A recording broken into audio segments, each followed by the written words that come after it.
everyone. It's always a pleasure to be in the Queen City.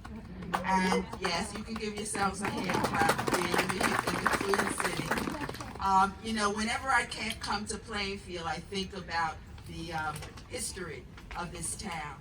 And, Plainfield has had a very storied history in our state.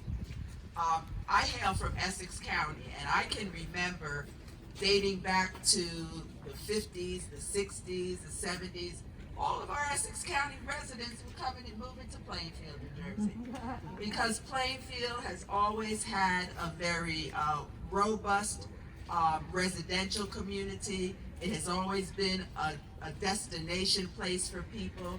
And with this development, we are mixing up what we all know is going to help New Jersey restore many of its older suburbs, and that is mixing transit with residential. And I'm going to tell you, Mayor Mapp, I'm no stranger to Plainfield, and I have relatives that live in Union County. But when I came into Plainfield today, I think the detail took us a way I've never been before. But was I amazed at the transformation that is happening in the commercial district, downtown district. To see the facades of the stores, and just to see so many stores moving into properties which were once vacant, I think it bodes well for the city of Plainfield that you are well on your way to revitalization. So Mayor Mapp, I want to give you a hand clap for that. So we've got 2 train stations, and we know that transit-oriented development gets to be very important. I can remember going back several years when Mayor Mapp had to address the issue that they wanted to do development here, but it was in a flood zone. And I don't think you will appreciate the significance of the Department of Environmental Protection working with the governor's office and working with Mayor Mapp and his team, making this possible. And I would too also like to thank the developers for hanging in there with it, because we're here today because of that. Valerie, it's good to see you here in Plainfield, although Mayor Mapp stole you from the city of East Orange. And I'm very happy to see our councilwoman from East Orange, Madam Claiborne, who is here too, Brittany. And I'm sure they're a good addition to your team, Mayor. The apartments that will be built here are going to provide, as the mayor made reference to, a desirable place for people to live.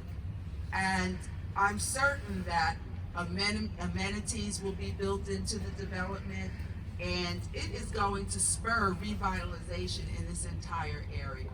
Because when you have a residential development, then people want to purchase goods and services.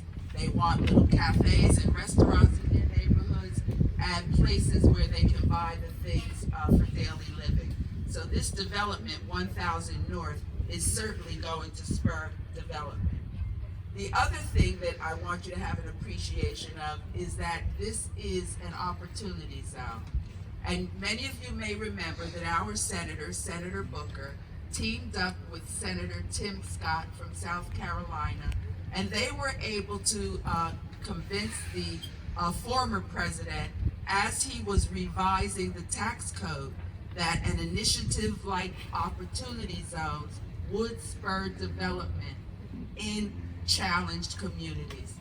I don't know if Valerie has had the opportunity, or Mayor Mapp, to meet Dr. Chris Wheeler, who works in the Department of Community Affairs. But for us at DCA, Opportunity Zone Initiative rests in my department, and Dr. Chris Wheeler, I call him my brainiac. He has developed a wonderful rapport with all the opportunity zones around the state. And opportunity zones attract investors and developers. And all around the state, we see that the zones are attracting the attention of investors and developers because it makes it an attractive place to do development, and there is tax credit availability. 1000 North is one of those projects in an opportunity zone. The Plainfield Opportunity Zone is one of the top performers in the state. I'm going to repeat that. Plainfield is one of the top performers in the state's Opportunity Zone initiative.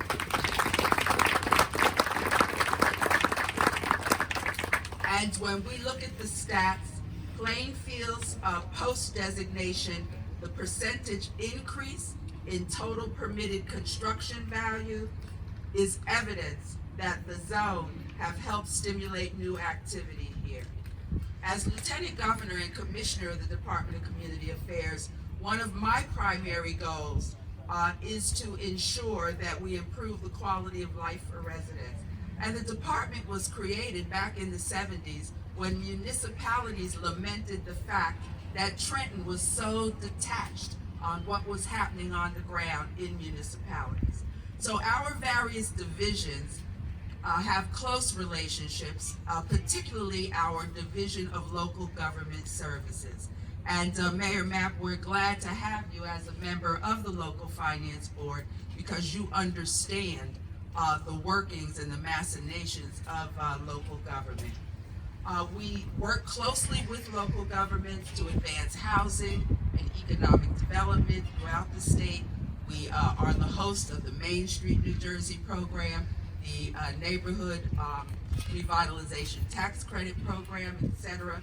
And Plainfield takes good advantage of everything that we have to offer in DCA. This project is going to attract even more people to the city of Plainfield, and to the developers, I&R and company. I hope this is not the last project that you will do in the city of Plainfield. Let us move forward with Plainfield. It is one of our treasured older suburban communities. It's vibrant, it is vital, and people want to be here. So congratulations to everyone, and Mayor Mapp, you know that if there's anything that we can do for you at the department, I'm just a phone call away. And Senator Scuteri, I chuckled when the mayor introduced him because he introduced him as the chairman of the Senate Judiciary Committee. And I chuckled and said, poor senator. That's a tough job.